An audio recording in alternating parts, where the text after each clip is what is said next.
Hi guys, thanks for tuning in. So in this video we are talking about the new Pocket 6K Pro. Well, it's not too new, but at least it's a review about the usage of the past 3 months, also in comparison to the normal 6K. Before we're gonna start, I just want to mention that I already did comparison between the 6K Pro and the 6K a couple months back. I will link it for you here, where I compared in depth all the features. In this video I will more talk about how is the camera when you use it, also compared in the last 3 months when we used it on a couple professional shoots, also ever so slightly the comparison to the 6K, because Lukas, who's owning this camera and he's filming currently this talking head sequence, will link his Instagram down below. He uses both of these cameras side to side, and yeah, we want to give us our insights on these cameras, and yeah, we'll start with that right now. So first let's talk about one of the biggest new features, which are the internal ND filters. And these internal ND filters are directly built into the mount right here, which basically means that you can't use any speed booster as you could use, for example, with the Blackmagic 6K, because they are already built inside here, which is really handy because we get ND filtration up to 6 stops. So meaning when you push this button here, plus you get 2 stops and again, and always 4 stops, 6 stops, and so on.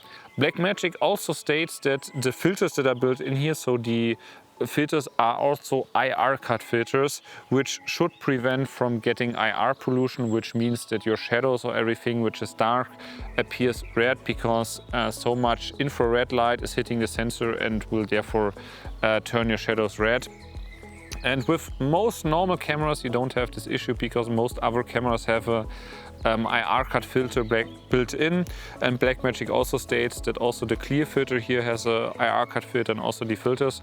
So and we tested that, and to test it even further I put another ND on top, which is just a simple K&F filter, really cheap, and yeah, put it on maximum to see how bad the IR pollution really can get. And we still see that that the shirt was turning red. So unfortunately there is some kind of IR filtration in here, but it's not strong enough. So I highly recommend you, if you want to get the full beautiful color science of Blackmagic, to use an IR cut filter. I have one linked for you down below. Another big improvement of the Pocket 6K Pro is this tiltable screen right here, which is really well implemented. However, you cannot totally swivel it so that you can use it for vlogging, but this camera isn't meant for vlogging at all, so therefore that's fine. What I really like about that is the brightness, because it's about 1500 nits, and the previous generation or the normal 6K just had 500 nits, and you see it right here in bright daylight. It's really visible, and you can just use that for shooting and monitoring everything. So you already have a great screen built in right now, and you don't need an external monitor if you don't want to. So therefore really great that Blackmagic has integrated that. A downside was that most users were complaining that the screen was too blue, and also this model had this issue that it had a horrible blue tint. But fortunately Blackmagic came with a software update, and now we have the option into the menu that you can calibrate the monitor, so you can adjust it more to make it more warm or to adjust the tint, and basically with that option this problem is fixed. So really great that Blackmagic has integrated that, and therefore yeah, the new monitor is a really great feature. So now let's talk about the image quality of the 6K Pro. Well, it's basically the same as the normal Pocket 6K, but with the Pocket 6K Pro we also got finally Color Science Gen 5, which was also available as an update for the 6K and the 4K and so on.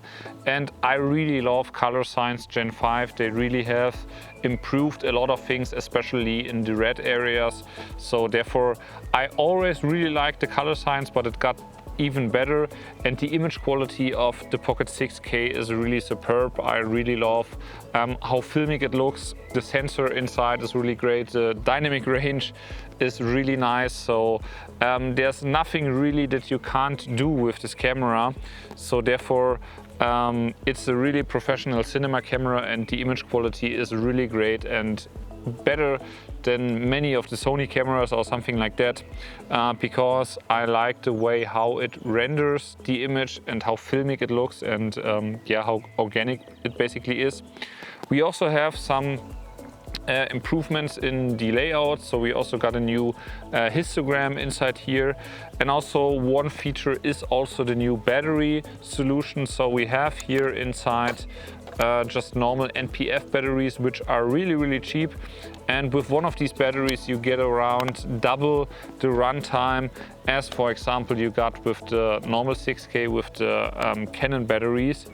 And you also get like you can also buy as an accessory the battery grip, which also has inside 2 other batteries, and then you can basically use 3 batteries and you can run it for about 3 hours, which is really great. So all the features that Blackmagic has implemented are really make sense to me and really make this camera even better for the overall shooting experience, so to say. So what does this all mean in total comparison? Well, so I think for 2,500 bucks that you pay for this camera, it's really a great price point. And if you don't own the 6K already, then I think it's a no-bummer, because the features that Blackmagic built in are, for me, total convenience features, and I think it is really well made, and also the image quality is really nice.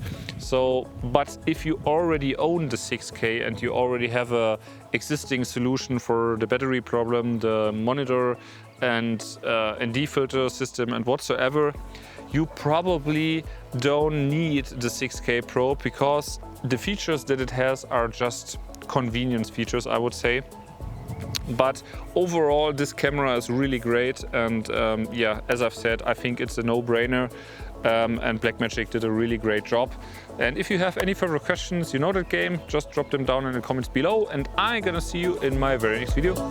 Cheers!